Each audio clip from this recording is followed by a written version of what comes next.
Hey there, I'm Matt Fouch with Keller Williams Commonwealth, and I'm thrilled to bring you this 4-bed, 2-bath home on 15 acres here in Russell Springs, Kentucky.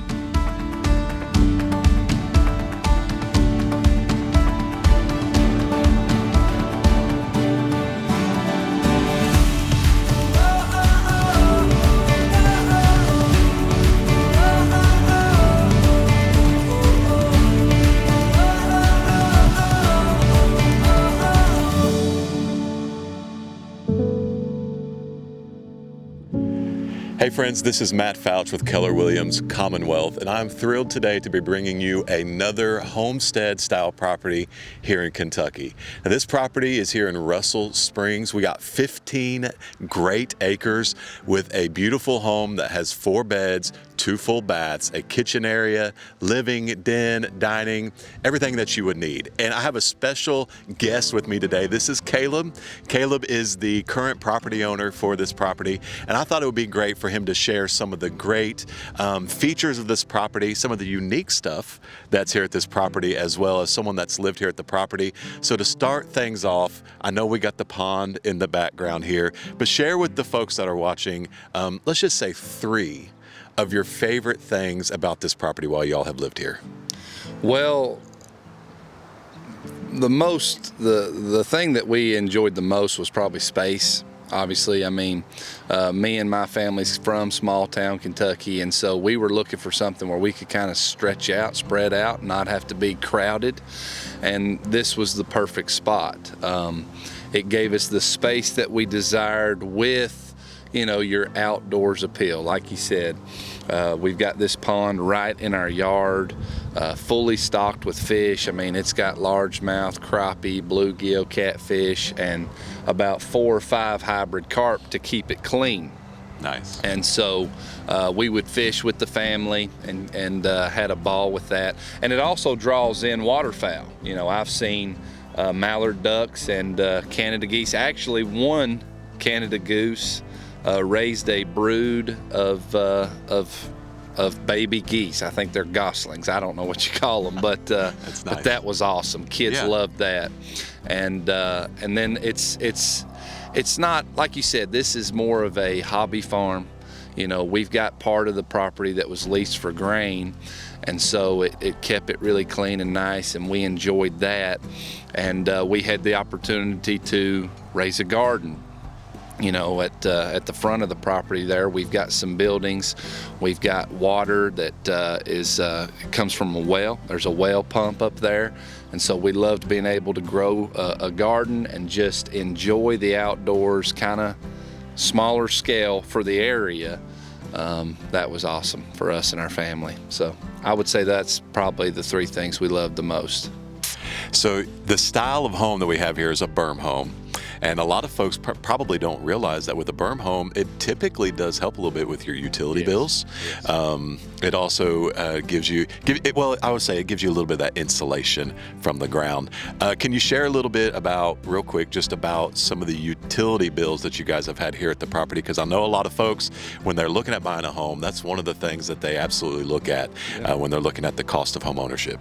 Well, the house has, I think you call them a heat pump. You know, just regular electric heat, and you know, we never paid an abnormal amount for electricity. I mean, it was always, but like you said, especially in the wintertime, with that ground coverage, that's just insulation, saves. You know, you don't lose as much heat. We also had added insulation in the attic, and so yeah, utilities is great here. When it comes to electricity and the water. I mean, the water bill is not, it's never that bad for the area and such. So, I mean, the truth is we love this place. We still love this place, and never dreamed that we would be leaving it, but you know, the Lord had different plans for us. And so it's going to make a great home for the next buyer. For sure, and we're going to see several parts of this property today with you all. We appreciate you being here.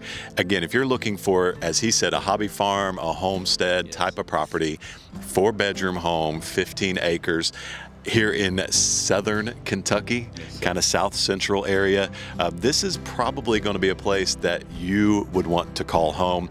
As we go along the property here, we're going to check out the barns that we have, and then I think you said we also have a smaller pond. I do. On the back side. There's like a runoff pond in the back of the property too. So cool. So we're going to check that out as well. Thanks for being here.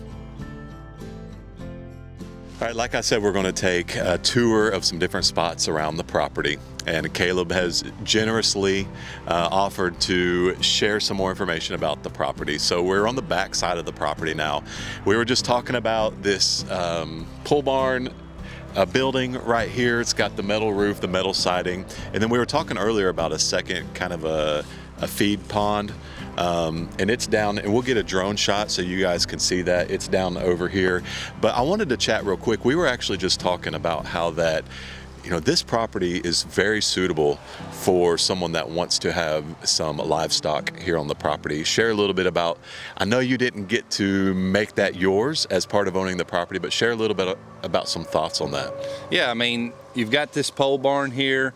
I used it as a woodshed primarily, but yeah, with a little bit of fencing, you've got a water source, you've got a somewhere to keep and feed your livestock, and it's something that we, you know, you always had plans to maybe do one day, but just didn't have the time and the means while we lived here. But this corner of the property we frequented quite a bit. I actually would deer hunt right down here some, you know, with a bow. But yeah.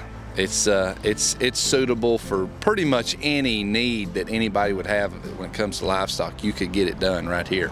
Yeah. So hunting, livestock, water source for the animals, all of that back here on the back side of the property. Now we're going to head up to the top of the property, or up by the main road, and we're going to see some of the barns up there. All right, so here we are at the front part of the property. We got the two red buildings here. We got the barns. It's got some garage sections in both of them, yeah, and it's got some stall sections in both of them. Tell me, functionality-wise, what these two buildings were used for, or what you would see as best use for these buildings. Yeah.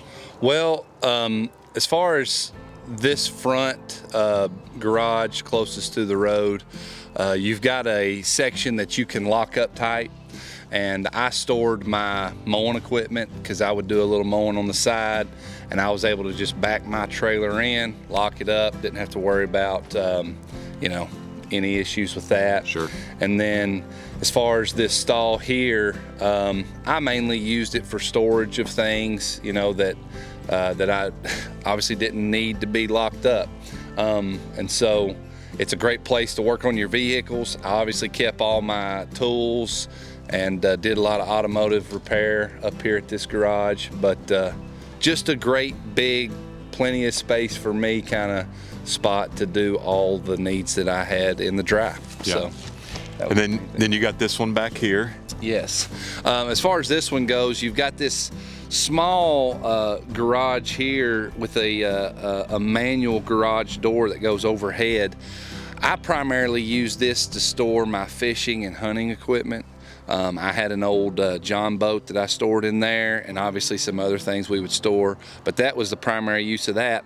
And then we've got this hole here cut out of the side of the garage. There is a room in there that I used for beagle dogs, and I had a kennel set out, and they could come in and go out and stay in the warm, and that was that use. And there's a loft in the barn, and you've got this breezeway, and man, we just honestly, we never really used it as much as it could be used for, but it would be great for storage of, you know, say a tractor or equipment or anything of that nature.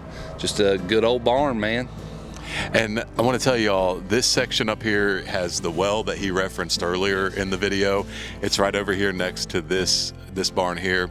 And before we give an outro and we see y'all to say goodbye, we're going to show you some shots with the drone over the entire property, so that way you guys can get a feel for just how beautiful this property is, and you can see an overhead of all the things that we've looked at today.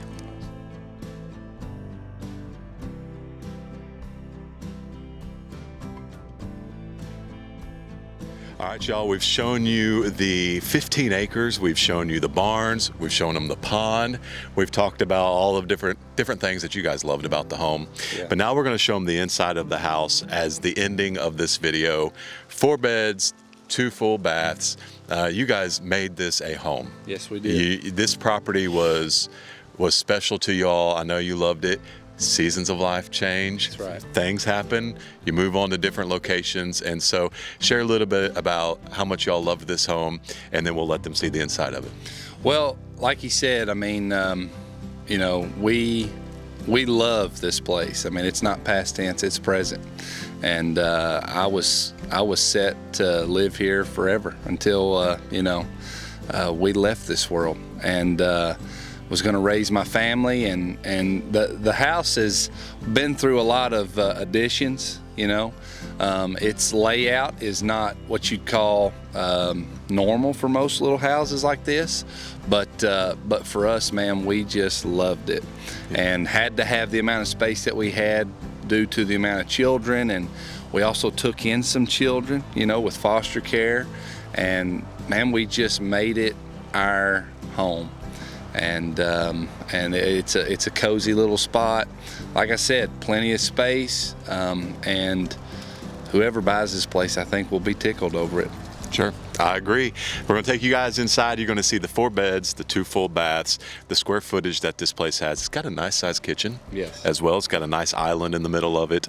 Hey, if you have any questions about this home, or if you would like to schedule a private tour, you can contact me at 859-409-8369. Caleb, thank you for your time today. Thank you for sharing with everybody. We hope you guys love the home.